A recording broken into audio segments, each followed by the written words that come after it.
Anti-narcotic officers in Banjul have seized 118 bags of cocaine weighing 2 tons, 952 kilograms and 852 grams. The drugs were part of a consignment of 4 containers that were mixed with 3 containers of industrial salt shipped from Latin America. Officials said this is so far the biggest drug haul in the history of drug seizures in the Gambia. Usman Seidiba, a spokesperson for the Drug Law Enforcement Agency, explains how officials detected and confiscated the substance. So after this discovery, on Monday, the 4th of January 2020, a physical search was conducted on the container, but was found to be containing what was only deemed to be salt. Search continued as investigation into the matter continued, resulting in the discovery of 118 bags of cocaine in one of the container that was numbered SUDU 7531754. Initial finding into the matter suggests that the container belongs to one Banta Keita, who holds a French passport with the number 17CE91360. According to his passport biodata, that is a biographical data, he is said to be born on the 3rd January 1984. He is a resident of Fajara M section, Kanifing municipality. Sharif, who was their local contact person, is presently in custody, helping the officers with the investigation, while the manhunt for Mr. Banta Keita continue. The Gambia is a transit point for drugs mainly from South America and often destined for Europe. Meanwhile, the drug law enforcement officials conducted 2 preliminary tests to ascertain that the bags contain cocaine before it would reach its final stage of confirmatory conclusion. These are the bags that we suspect to be containing cocaine. And not only suspected, we subject this to 2 different test methods. That is the use of the TrueNAC device, which is a scanner that tells you whether a substance is cocaine or so, and it can detect about 400 different types of substances. You use the TrueNAC to scan this, and it shows cocaine positive. And we also use the color test to determine it, and it also shows positive. But all these are what we call field tests. So these things have to be subjected to confirmatory test, because that is what will produce the document that will be admitted in court. Meanwhile, the Drug Law Enforcement Agency has 1 suspect in custody, a Gambian, and are looking for one Banta Keita, a holder of a French passport, in whose name the containers of salt were made. In 2010, authorities made a similar bust with the discovery of more than 2 tons of cocaine worth $1 billion at a village in the Combo East district of the West Coast region. 2 people of the various nationalities were also arrested and tried in court over the seizure. Reporting for iAfrica News, I am Mariama Cham. At a rally in Cloro as part of his annual Meet the People tour, Gambian President Barrow thought his country's democracy above that of the United States of America.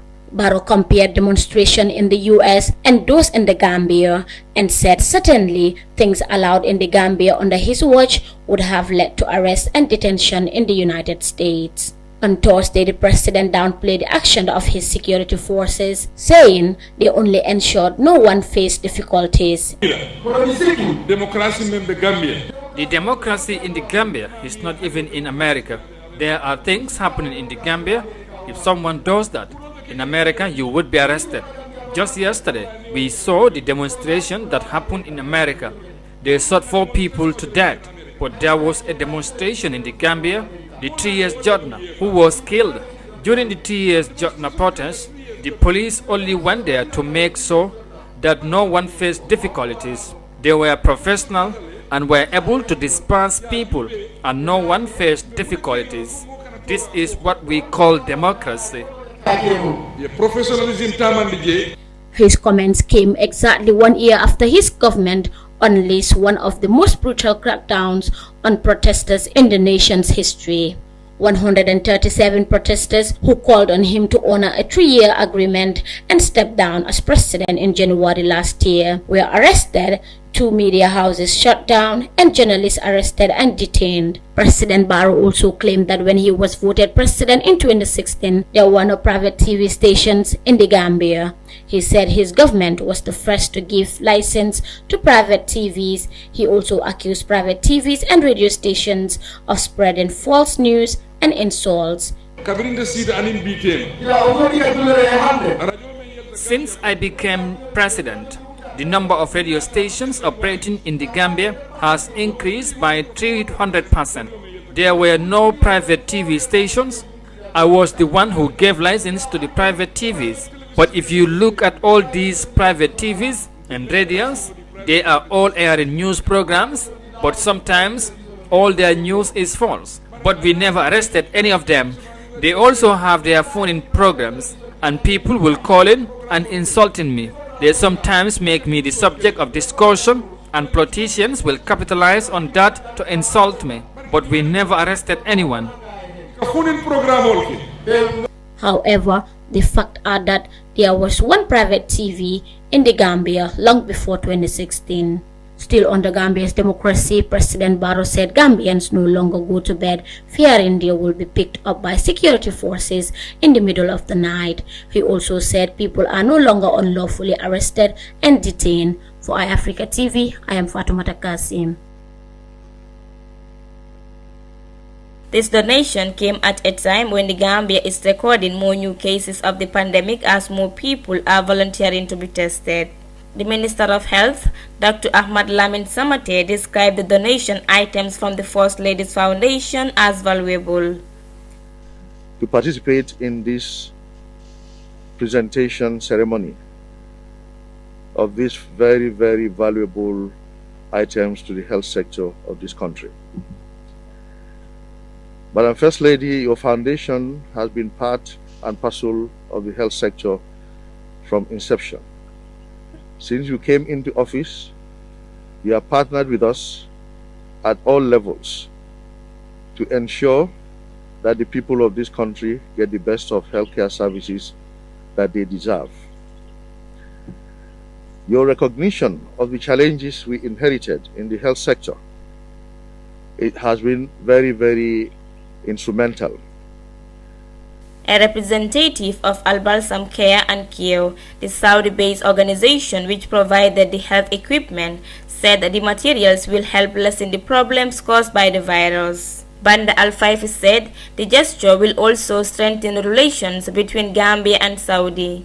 Provided by Al Balsam Care and Cure Foundation comes in coordination with King Salman Relief Center to mitigate the effects of the corona pandemic on the brotherly Gambian people, and it's affirmed that strengthening of the relationship between the government of the Kingdom of Saudi Arabia and the government of the Republic of Gambia. Meanwhile, the First Lady Fatoumata Barrow said her foundation was set up to help the needy. She recommended the Al Balsam International Organization for their continued support to the Gambia. The second time they're sending in a large quantity of materials from Saudi after the visit that we made in Saudi last year. I can't thank them enough. What if there is another word to say apart from thank you, I will also use that word. Shukran, thank you. Merci beaucoup. Danka, thank you very much. We pray that this foundation continues, because for me, whatever I start, I believe in continuity. The First Lady said the donation was part of her foundation's humanitarian assistance efforts for the needy and vulnerable people in the society. For iAfrica News, I am Daisy C. The Gambia Truth Commission, which is investigating grave human rights abuses under Yahya Jammeh, had on Thursday that major evidence of torture at the National Intelligence Agency's headquarters has been effaced by its new Director General. Usman Sow admitted to painting a torture chamber at the agency's headquarters and removing an iron bed and shackles used to electrocute suspects and force them into confessions, some of whom of crimes they didn't commit. On Thursday, Sow also admitted to the Trade Commission that concealment of evidence on motive would be illegal. However, he said he did not renovate the torture chamber to conceal or destroy evidence. Instead, he did so to remove that ugly side of the history of the National Intelligence Agency, but regrets his actions. All I want to allude is the fact that you were publicly advised against tampering with the evidence at the NIA, but notwithstanding all those calls that were made publicly, you went ahead and gave these 8 contracts to Jigo & Co., which fundamentally changed the character of the NIA to the extent that all the things that could have helped this commission for the purposes of determining torture disappeared. Mr. Late Counsel, the proposal of the rehabilitation works at the NIA headquarters was not meant to conceal or tamper with evidence. You would agree that as at that time you were being told that the evidence should not disappear, that you should leave the character of that premises untouched, it would amount to concealment or destruction of evidence. Dispute that. I think I would dispute that. I received advice not to rehabilitate and work on this. If I had, I would have heeded advice. Before his appointment as Director General of the Intelligence Agency in 2017, Sow headed the agency's investigative unit during the dictatorship. However, the detention register at the time he was head of investigations was also nowhere to be found, but he promised to look for it and provide it to the commission. Sow also disagreed with the commission that his agency is operating many detention centers outside Banjul, saying those places are safe houses. Did the NIA have other facilities outside the NIA premises where it would detain people? Yes. Well, you had in Joshua. Joshua. Yes. Wow. You had in Brusubi. Brusubi. Yes. Wow. Vigilo.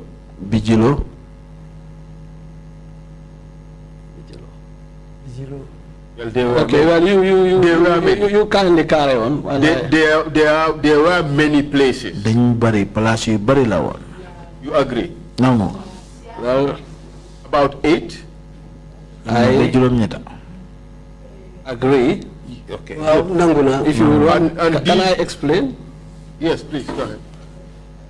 The places that turned out to be detention centers. When I was in the NIA before I came back, were safe houses. The Trade Commission received information that Sow has burned some documents when he took over as intelligence chief. He denied this and also promised to provide other documents that were in the former Director General's office. Sow didn't provide the detention register when he was head of investigations, but denies this was another act of concealment evidence and promised to cite for the document. Speaking at the rally in Ibo Town as part of President Barrow's Meet the People tour, the National Assembly member for Talindin said the Gambians are free from Jamba's atrocities because of President Barrow. Fatoumata Jawara said the Gambians should be thankful to Barrow for saving them from Jamba's cruelty.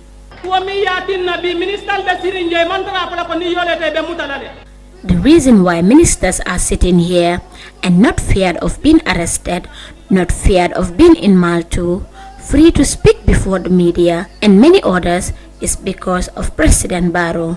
And as a victim of Jammeh's atrocities, bring Jammeh back and make him your defense minister so that all these issues can be over.